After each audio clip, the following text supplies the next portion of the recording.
Welcome to Farm Talk Friday. This is March 1st, 2024. I'm Ken Jordan. This is my beautiful wife, Giovanna. Hey, Hans. Hi, Annie. Hey. You look spectacular. Thanks. I match. Well, you can't see it now. Maybe move a little bit. There we go. Match our chairs. Yeah. And we're going to go party tonight. So this Yeah. says, Siempre be raving. Oh, Always yeah. be raving. Yeah. So, okay. We're here. Every Friday. We're here in Costa Rica. Last week, where did we do it from? Mexico? Cozumel. Yeah. And so last weekend I had a race, a triathlon. I know you have to read it backwards, but it says Mayan Man Triathlon, right? Actually triathlon. But, and it's got this beautiful, Peacock. beautiful peacock. Not just a peahen. Anyway, it was a lot of fun. My knee performed pretty well. I got second place in my age group. And our friends that we went with, Mark Bartolome and Jasmine Toban, also Got second place. got second place. So Costa Rica was really represented well. The Yeah, Mayan Man. and not just Costa Rica, but I mean, maybe we were the only Costa Ricans there. Yeah. But our team, Yeah, our Costa Rican team, all three on the team, won That's right. second place. that's not too bad. Dominated. Dominated. Okay, so yeah, we're here in Costa Rica. We've lived here for 8 years now. Mm-hmm. Full 8 years now, we can say that. Yeah, it's March 1st, and hi Shelly, and we have been here since middle of February since 2016. So yeah, full 8. And we're here on our little tiny permaculture farm. That's one of our chicken tractors. And that's the other right there. We've got 4 hens. We used to have more. But they're all happy and producing eggs, so we're happy. Yeah. Best tasting eggs in the world. And my wife has an amazing nonprofit, a 501c3 called Greenwave. Check them out at greenwave.eco. Honey, every week you make some artwork, different artwork every week. Yes, our advert for Farm Talk Friday. This week I couldn't really make it out. I just saw some leaves. Well, what it was dry dirt. Dry dirt. Dry, cracked dirt. Yeah. So we are in our summer, we are in drought season, and I mean maybe not as drought as Mexico City apparently is Well, going into. we're in the dry season. We're in dry season, and it starts to, especially in April, it gets really scary. But that's like a taste of what's to come. Is this like if we don't mulch and we don't put like leaves and grass on parts of the soil, then it dries up like that and it cracks and it gets kind of scary. So it's just a show, like this is what we're working with. Like we don't have black, rich volcano soil here. Like we are on cattle land, and part of the reason why we actually like the idea of joining Rancho Delicioso's vision of bringing people in was to like heal the land, because it was cattle land, and so we were all going to be doing our part to kind of reforest in a food forest way, and apply other permacultural principles and heal the soil. And so we do the best that we can. Can't get all the spots, but I'm sure I put some leaves on that spot after I saw it. Yeah. But I thought it would make a good photo. It was amazing. We were only gone like 8 days or something, but it seemed like the whole country of Costa Rica went from green to brown in that amount of time that we were gone. Yeah, it was. Yeah, Caroline, maybe I'll wear it out tonight. Okay, so speaking of our farm, today we had an amazing lunch. Yes. With all of our stuff. Well, it was pretty much all. It was like Not the bread. beans. Well, sort of the bread though. So, Yeah. So the beans were harvested by you from here. And our team. Yeah. The chaya, which is it's a sort of like the spinach replacement that we grow here. It's a perennial plant. And native. a native.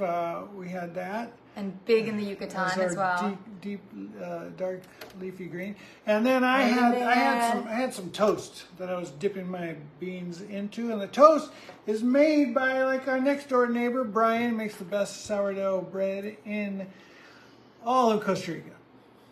I think that is a fair claim. Yeah, I'm just saying it right now. I think Brian should enter sourdough world competition. Yeah, if there is one. It really is that good. Must So be we're one. super, super fortunate to have them in the neighborhood, but not only for the sourdough bread, even though that's a huge bonus. Kim, yay! Got some fun people on today that we don't always get to see. Ken got second place in Mayan Man. We wanted to show their funny trophy. Yeah, Linnea, great to see you on. Normally we get these really tiny things, but not from Mayan Man. We got like this giant statue, which is fragile, and it was really hard to get home in one piece. But this is Ixchel. Yes. The goddess. The Mayan goddess. So yes. Love, fertility, and magic. Sure. Yes. Yes. And we visited her big statue monument. We visited 2 spots, one on Cozumel and then one on Isla Mujeres, the ruins. So anyway, it's pretty last cool. trip. Even though it's big and fragile, I think it's the coolest one I've gotten. It's pretty cool. And it has like a Burning Man kind of look to the whole thing. I'm sure they don't. Yeah, one of the logos for the race was like this. Oh, turn around. Maybe you can like turn. It's on the back of his shirt. Look at this. Yeah. Yeah. You can see it really well. Yeah. So what was amazing, I haven't posted any photos yet. The guy that beat Ken, probably runs the race all the time. May not have a knee injury like Ken. He was on the first place pedestal, and Ken was still taller than him. Yeah, that happens a lot in this area. Yeah, but I thought that was cool, it's nice to have honey, the people from the area win their own race. So, what have you got in your hands there? Okay, so we grow a few types of oregano here at Green Wave House, and we used to actually have 4 or 5 varieties, and we're down to 3. One's called like European oregano. That one stays small, kind of like this size, and that one's in like our culinary garden. And then we have a giant bush that's like taller than me. It might even be as tall as Ken, like 6 foot. And that one I think is just kind of like a one that's sold around here a lot. I don't know if it would be considered like wild oregano, but maybe it's from here, maybe it's not.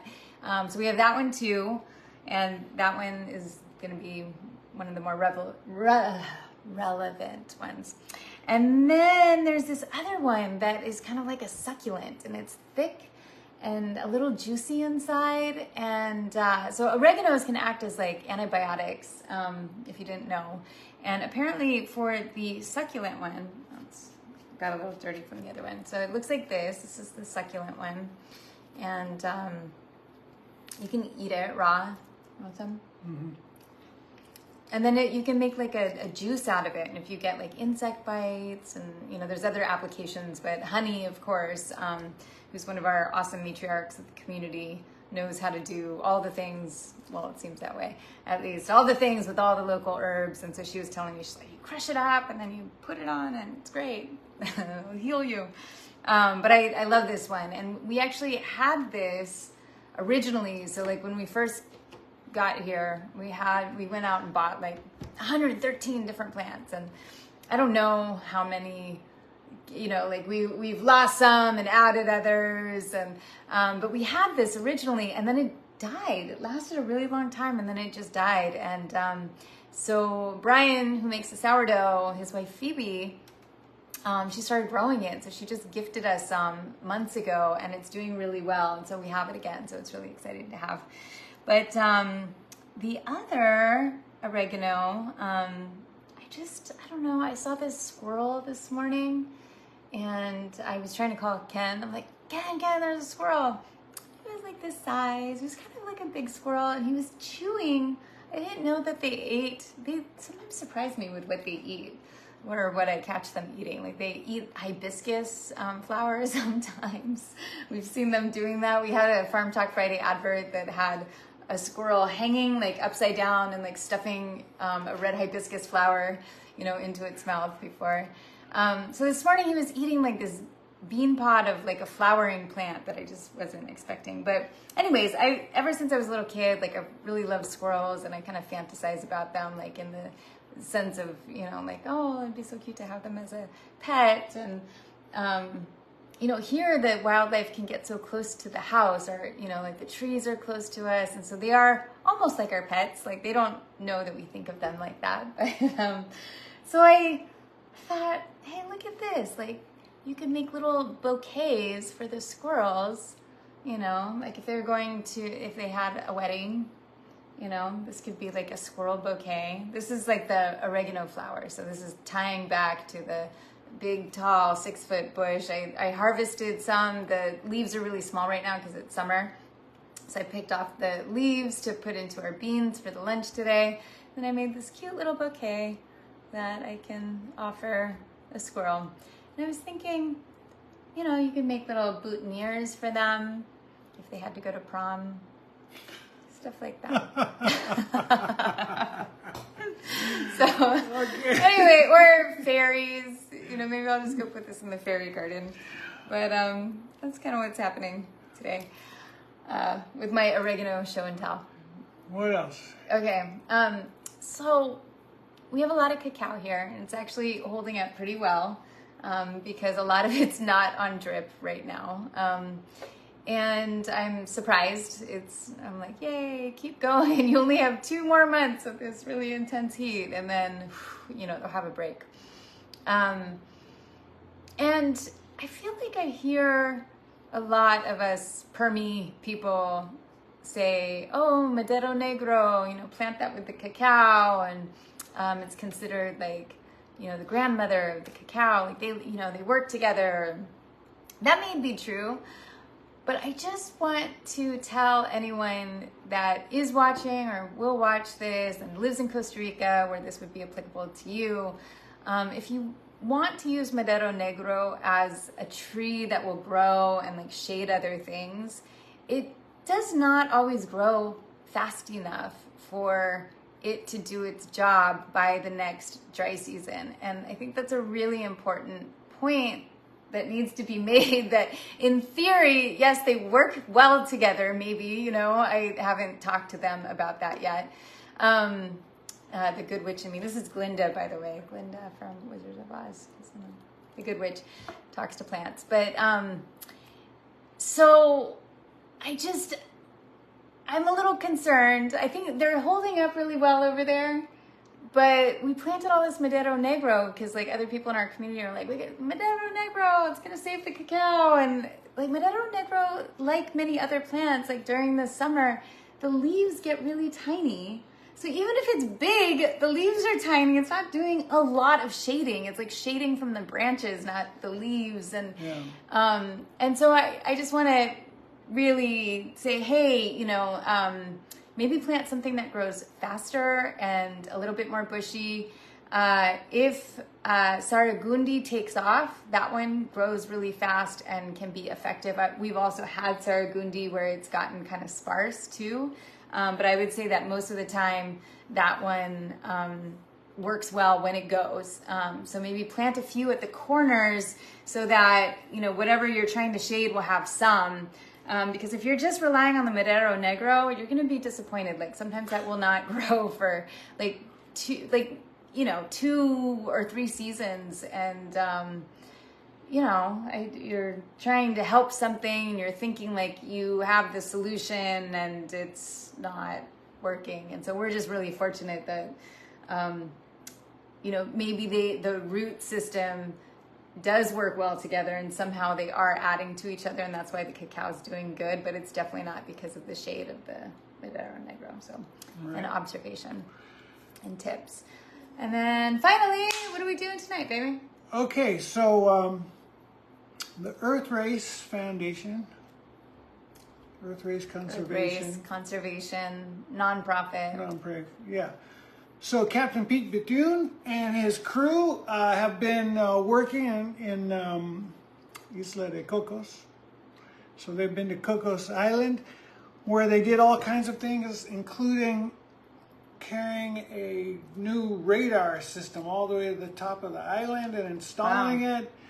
And so they've made it back to the mainland, and they're around here in this area, and we're going to try to show them the town tonight. So so we're going to go. We're in charge of some hosting responsibilities. Many of our friends happen to be around. We're going to be at Banana Beach, I think, early for dinner, and then maybe Kooks later on. Kooks for the DJ later on. So Banana Beach and Kooks, come by and say hi to Pete. Yes, please do. He's super inspiring. He's not giving any kind of speech today, but he will. You just talk to him. He's inspiring. Always inspiring. And so is his crew, really. Yeah. So it'll be fun to hang out with them. And I'm gonna hi to Rob and Jim and Karen. It's like Women's Month, but I don't think we should call it History Month. It should be Herstory Month. I'm sure Karen will agree with me on that one. So, anyways, well, for those of you that just popped on, sorry, we're done. You can watch the replay, and Simon, I just gave some tips, but they were all super relevant to Costa Rica. So hopefully, Harry and Sue watch later. All right. Yeah, but sending all of you love. Yes, Simon. Yes, I was meaning to text you today. What is happening with Envision? Let's message about that. See and the rest of you. Have a great weekend. Envision next week or on maybe Farm Talk Friday.